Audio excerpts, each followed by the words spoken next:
Hey guys, and welcome back to Economics and Comics. So if you're new to the channel, please know we are, well, it's my channel. This is my home.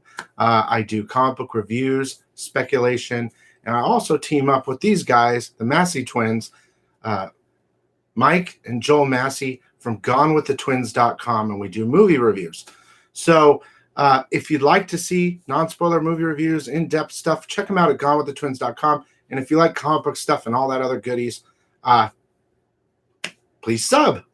So before we start, of course, this is going to have spoilers. I'm only going to say it once because I got a lot of slack from saying it a million times in the last video. And we're going to be talking about the end of the movie and the problems with it.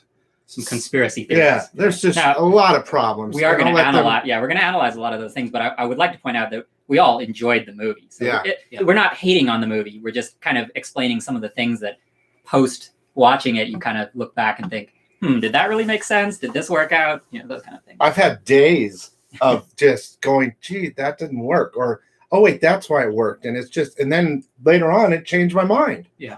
Well, and then I also wanted to point out, none of us are scientists. We're not, professionals in string theory or quantum physics or any of that kind of stuff. So time travel is not particularly our forte. However, this movie in a large way is made for the average layperson. So I don't think you need to know too much to be able to just, from the exterior, just say, does this work? Does this not work? I get it. I don't get it. That kind of a thing. So our analyzation of this will not be based on science. It'll be based on, did this make sense as we're watching the film? So that's an important stance too, right? We're not going to pretend like, this didn't line up with quantum physics or something, because we're not focusing on that. We're not Neil deGrasse Tyson. Well, I am. Yeah, but, you might be. The movie also goes out of its way to specifically mention other time travel movies. Yeah. So, yeah, well, and I one of the things I wanted to mention too is that there are all kinds of different ways to approach time travel. From this movie is not trying to be Back to the Future or Hot Tub Time Machine. Those movies are in a comical way, but they're also they're easy enough to follow. I think to some degree this is approaching it a little bit more seriously than that, but with the similar sorts of logic. The other two that I wanted to mention that this is far from is what is it?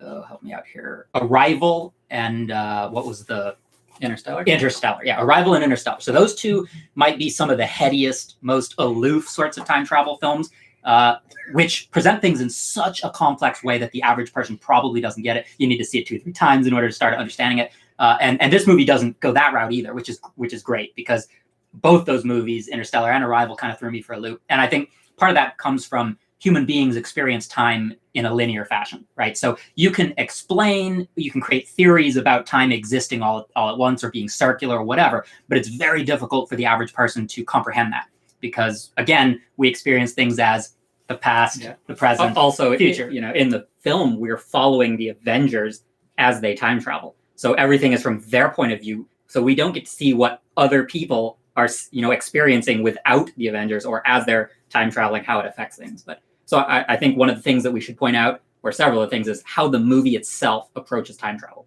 So, and a lot of it is explained by the Ancient One, which is Tilda Swinton's character, who first appeared in Doctor Strange.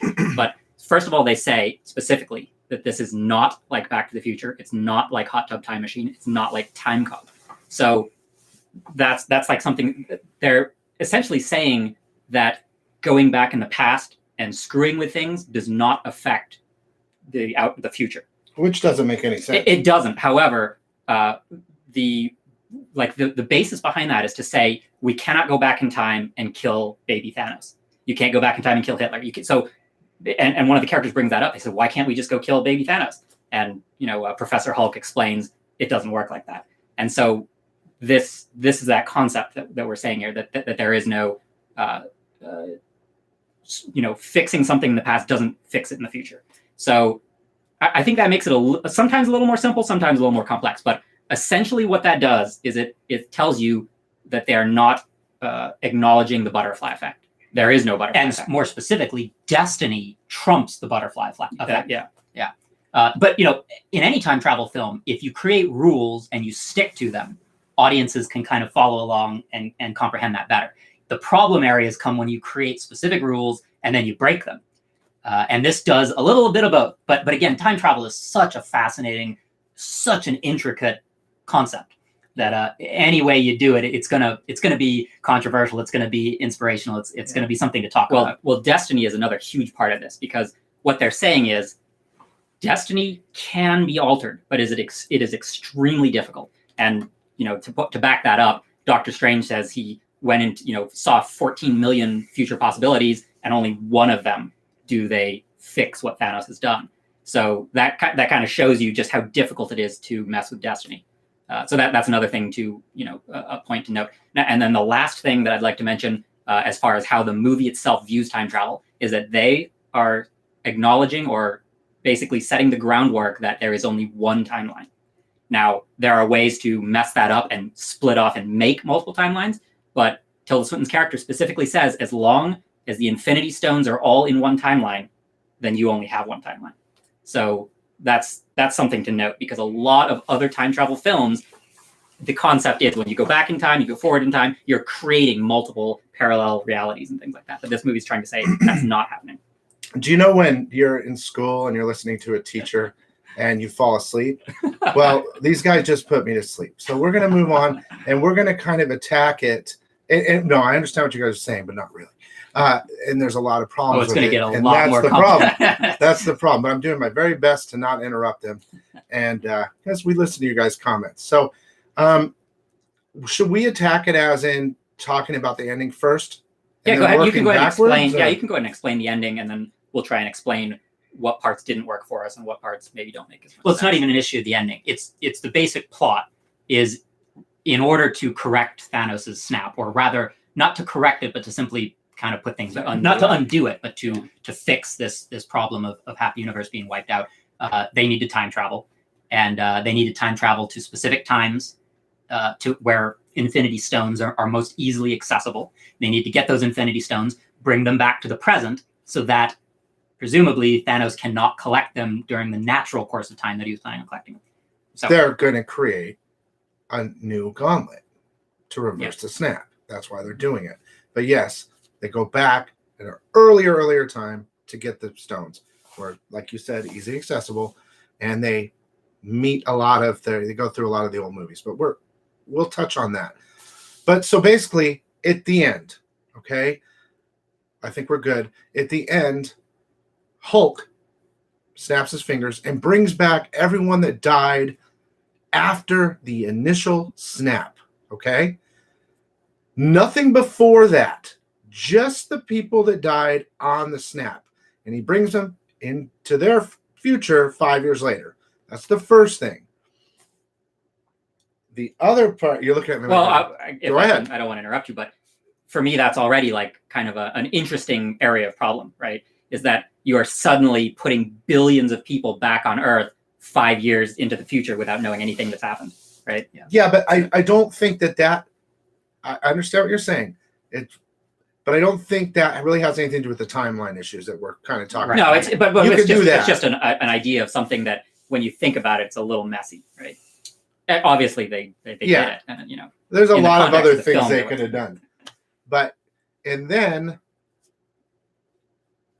through whatever reason, Thanos travels through the portal from the past that they used to get the stones into the present, okay? And then everybody fights him. Everyone they brought back and everybody. And they defeat him. And Iron Man gets the Infinity Stone, or the Infinity Gauntlet. And at that time does another snap, erasing all of Thanos and his minions and everything. Okay? So what essentially is saying is the problem from the past, before they started questing for the stones, Thanos and the bad group, they're in the future, and he disintegrated them all. So he's erased them, I think, essentially from all time from the past. Very confusing.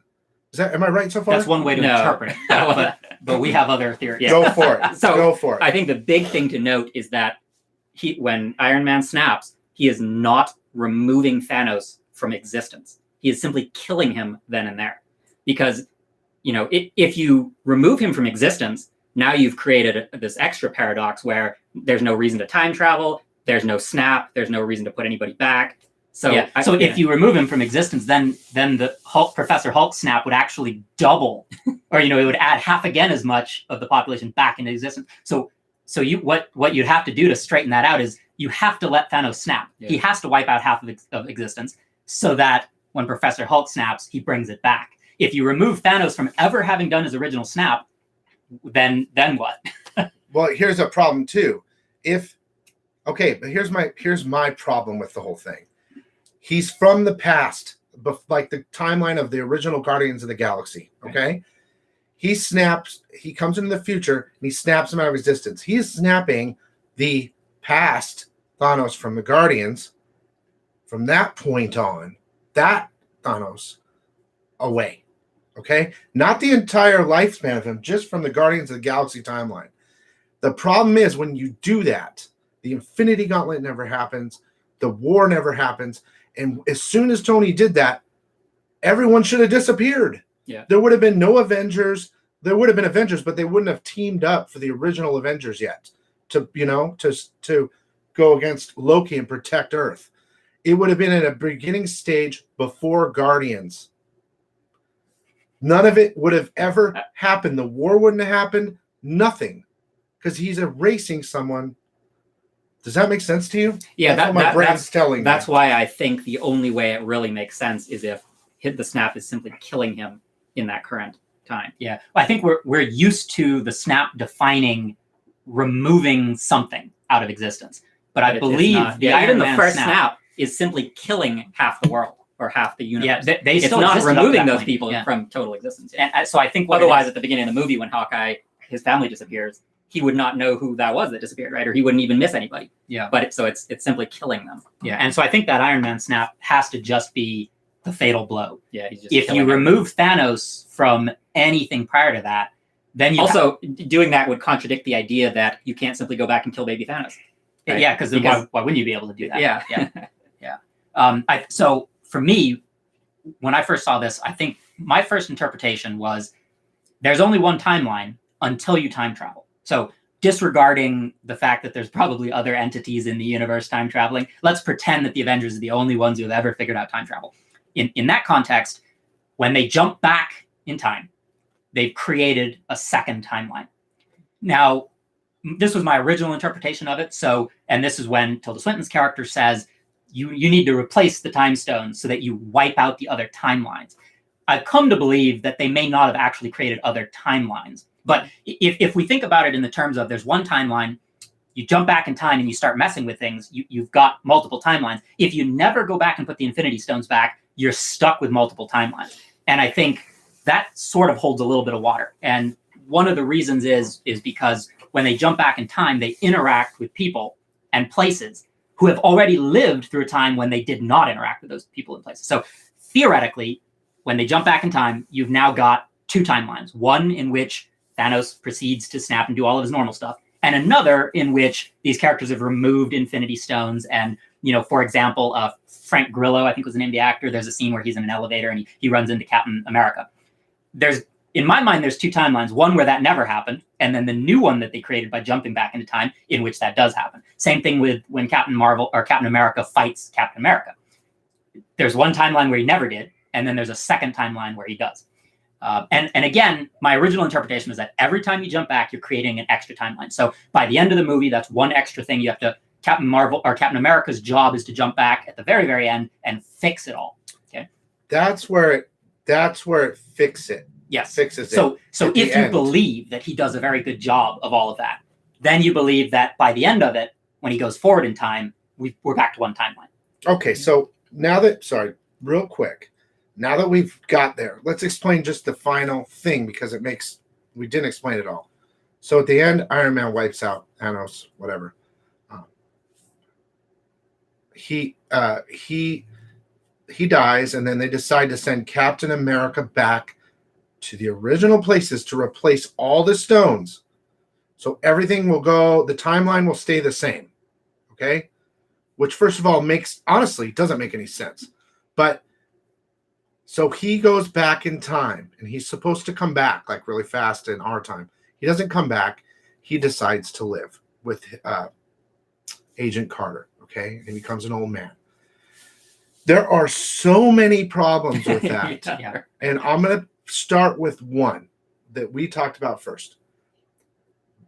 Black Widow, to get the Soul Stone, she sacrificed herself. When you do that, you go into the Soul Stone, I believe. So It's ambiguous in the movie, but yeah, in the comic though, the soul is trapped in the Soul Stone. Okay, so she sacrificed herself so they could get the Soul Stone. So Captain America is taking back the Soul Stone. Yeah. So the Go for it. idea is that Captain America is supposed to put back all of the Infinity Stones. That way, the timeline is corrected. But how do you put the Soul Stone back? That's the one where you can't just go back and set it in a case or put it in a wherever. you can just chuck it down into that ravine. I guess you could hand it back to Red Skull and be like, "Hey, bro, put this back in this." But so that's a very tricky one because how do you put that back? And then even if he did, then that would have meant that Black Widow survives. Yeah. Even though she didn't survive. Yeah. But that brings into another question: why can't they go back and just get another Black Widow from the past and bring her into the future? So why? Because that will change the timeline again. Yeah. Well, the whole process. So Joel, I think Joel has a more correct theory than my theory. So my original theory was that every time you time travel, you create a new timeline. That gets very messy because when he goes to put back the Soul Stone, that's actually a new time travel. So his efforts to go replace the Soul Stone, or not the Soul Stone, all of the Infinity Stones, each jump creates a new timeline. Yeah. But which is problematic. So my theory is based on what the information they tell you specifically in the movie, and that is from Tilda Swinton, the Ancient One. She specifically says that there is one timeline, and it is only altered or causes splits when you mess with the Infinity Stones. She never says you can't time travel a billion times and mess things up. Oh, she said with the Infinity Stones? I thought she said no. If you affect time. No. She's talking about specifically the Infinity Stones' job is to keep one timeline. That's why they all. That's weird. So you can jump back and forth in time a billion times as long as you don't mess with those Infinity Stones. So that's the whole point of Captain America at the end, has to put back the Infinity Stones so that we get a proper timeline. So the problem with that, now I tend to follow that theory. The problem with that theory is that means that, for example, when they jumped to 2014 to try to capture 3 of the Infinity Stones all at the same time. 2012, sorry. When they take those and then jump back to the present, they have actually removed the Infinity Stones from those time periods. So until they go and put them back, you've got a timeline where there are no Infinity Stones, which means that timeline could be all messed up. Well, the Ancient One says that. Back. She says, my timeline's going to be screwed if you don't, if you don't succeed. put this back. Here's the problem, though. Here's another problem. So they go back and they take the stones. As soon as they take the stones and they come back to this timeline, they shouldn't even be able to come back to the timeline because everything changed. Yeah. Well, the idea is there is no butterfly effect, and destiny trumps that, which means destiny guides the large portions of everything, which means when they jump back to the present, nothing has changed, because even though certain elements, certain characters wouldn't have interacted, certain things would have happened, eventually everything sort of just comes back to where it was. Well, Tony Stark, now that he has a child, he doesn't want to mess with the future or like the present, at that time. But so Joel's theory, I think, is more spot on because it's a little bit easier to create solutions for the many problems with time travel. Can we all agree that this is not how time travel, if it worked? I mean, if you change something in time, it's going to be altered. Yeah, well, if there's only one most timeline, movies go by the butterfly theory. Let's say there's only one timeline. It can't split. If there's only one and I go back and I buy a different car, okay? Something stupid. I have a different car from the rest of the timeline, right? Well, let's see. They specifically said this is not like Back to the Future. Okay, so you can't go back and change something to then come into a different future. So if you believe there's only one timeline and you jump back in time, you're jumping back to one timeline. And if there's no new timeline created, you're altering or messing with the very only one timeline. That's kind of a fascinating thing, right? Yeah. Because that leads into your theory that when you jump in time, you have to create a duplicate of yourself. Yeah, and they show this in the film when the teams jump back in time. Nebula encounters the former Nebula. Captain America finds himself, and they fight. So that throws out the time cop theory, where the matter can't. Literally. Don't you think that the same matter? That's what they do in time cop. Isn't that which is kind of fun, like a real theory, though? You can't exist in the same space, right? It Yeah. sounds good. I like it. I mean, it's a fun idea that time got used in that. But in this they're saying that's out the window. So what I find really fascinating is that when you jump back in time, you're creating a duplicate of yourself, basically. Because now in one timeline, there are 2 Nebulas, there's 2 Captain Americas, there's 2 of everybody. But what gets even more tricky is what happens when you jump forward in time. You also have to create a duplicate of yourself. But they can't. They have to. They can't go forward in time. They can only come back to the initial.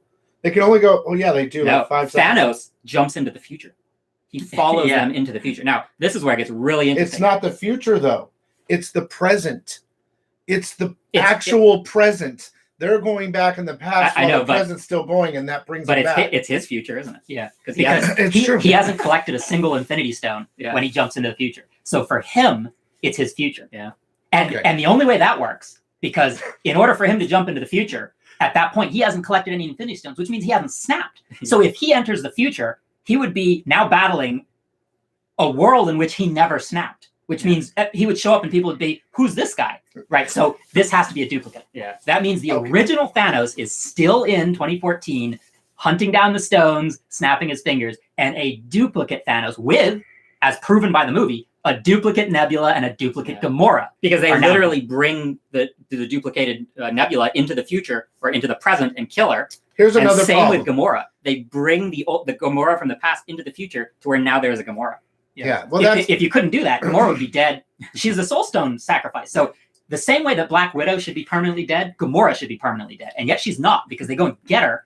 That's what I'm saying. They should just go back in the past and grab one Black Widow. Let me tell you why they did that so we can move on. They did that so that they can get more Guardians of the Galaxy, then go find Gamora. Oh, well, yeah. Continue her. Yeah. They, did certain things for certain reasons to continue the franchise going. But unfortunately, it doesn't make a lot of sense. I mean, if you sit and you think about it in bed, you're going to lose your mind, and I have been for 2 and 3 days.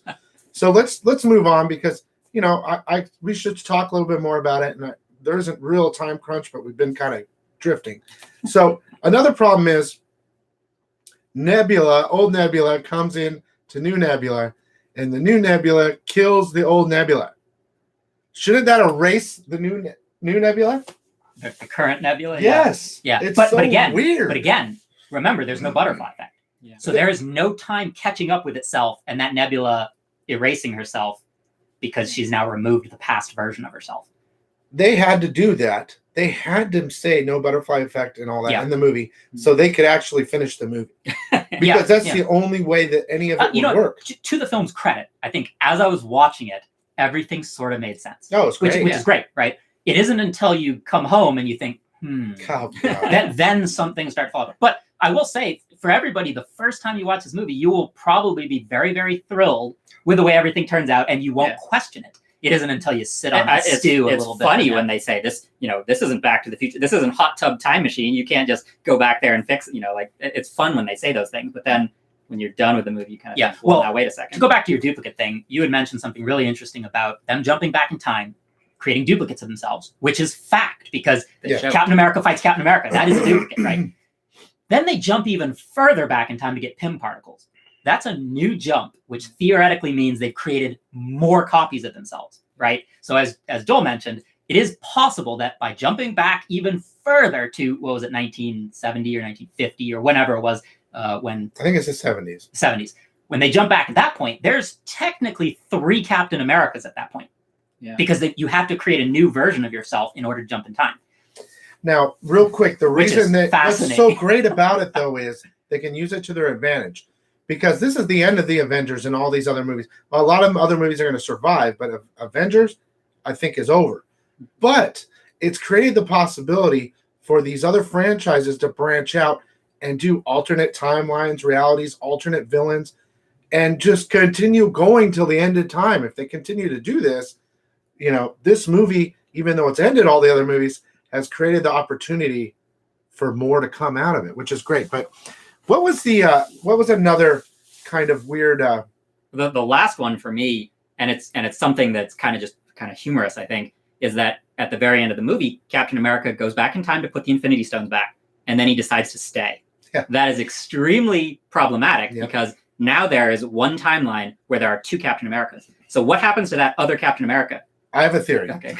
My theory is when he goes back the first time and he sees Agent Carter, she has a little picture of him on the desk.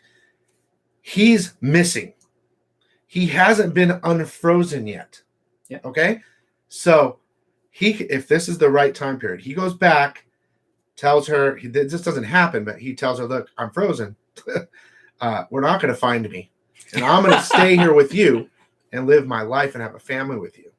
What's also really weird is by doing that, because Agent Carter has a daughter. Yeah. So, and he's basically saying, forget your daughter. I want to live with you, which is really weird. Yeah. And it erases her. This is the sixth day concept, right? In the movie, it's the sixth day with Arnold Schwarzenegger.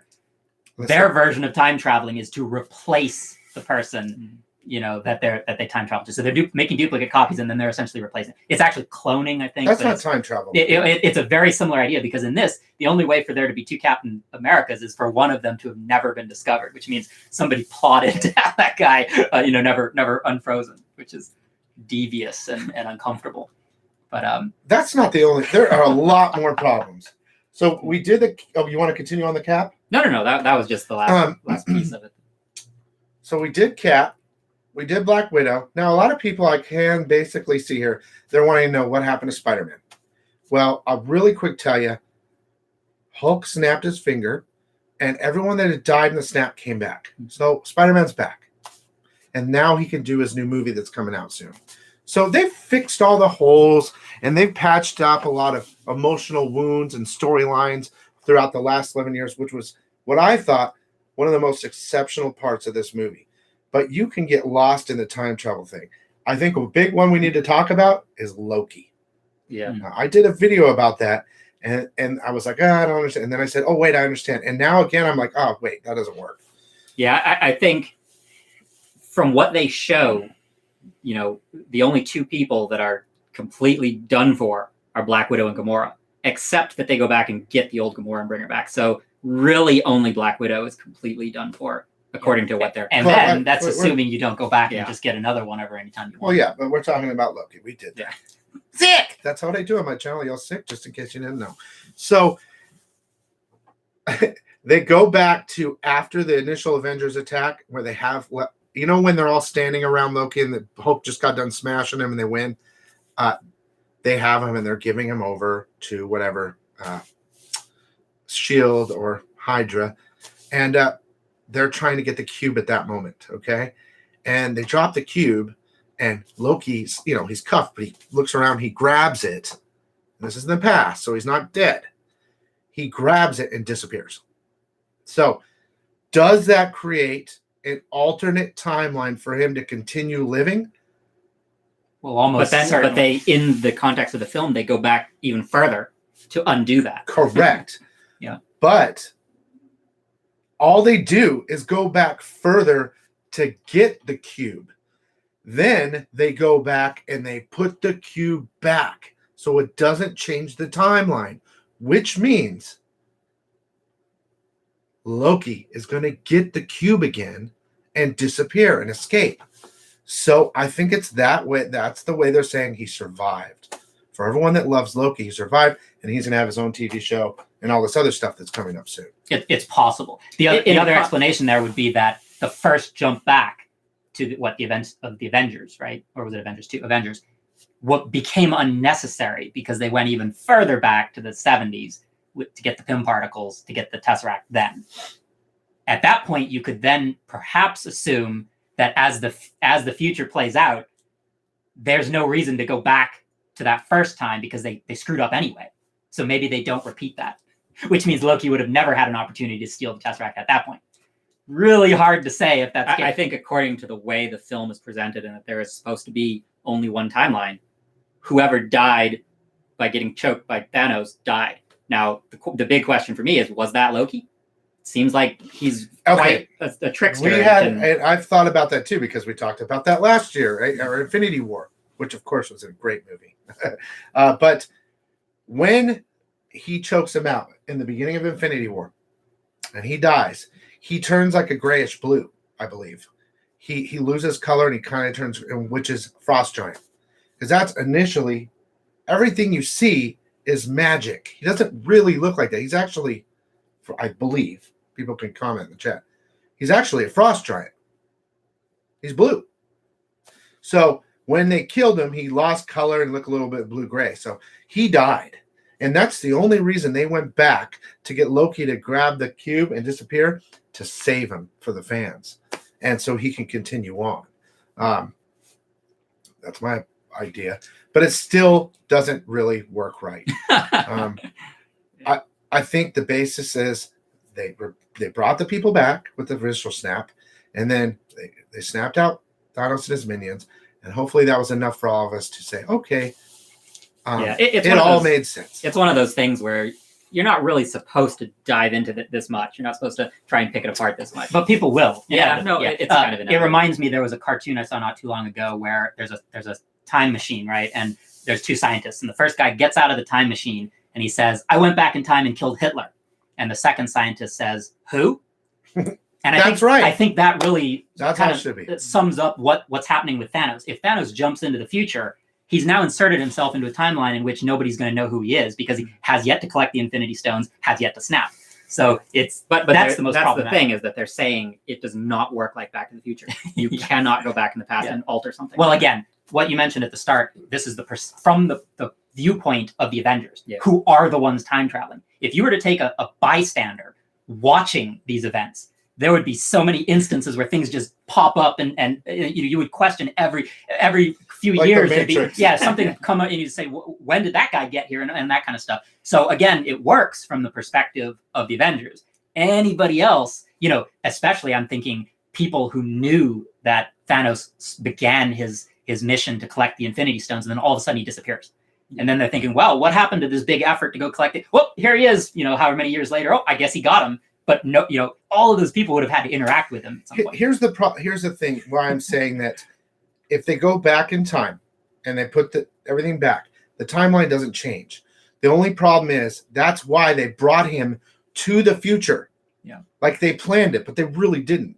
Yeah. But they should have. It would have made more sense if they planned, let's bring him into the future and kill him now. That way the past one can't go on this quest. And that, to me, that's why he has to be creating a duplicate when he time travels forward. Yeah, they create a duplicate when they time travel backwards, so it only makes sense that it would work the same way. In the future, there are two Thanoses. One of them has been beheaded right off the bat, right? And then the second one is killed with Iron Man snap. So once again, I think the duplicate theory works a little bit better, because at first I thought, what do you mean there's two Thanoses? But no, actually there has to be. Otherwise, there's no snap. When you travel back, there should be. Yeah, but also when you travel forward, there has to be two. Otherwise, there would be no snap. But if you're traveling forward, you are breaking the laws. Yeah, well, exactly. And so I'll say one last thing too, is that in the context of the film, traveling forward and then backward counts as one trip. But technically that's two trips, because when Nebula travels into the past, she creates a duplicate. When she travels back to the future, she would create another duplicate. So there would be three Nebulas. It's getting too confusing. In the context of the film, it would be hard to grasp. So it's hard to grasp in the context of this video. Yeah. All right, well, I would love to talk. Maybe we should wrap things up on that note. I want to make sure that, people are enjoying this, and I want to make sure that we touch all the weird trickiness. We do talk about the ending explained, and we'll jump into the Captain America thing really fast.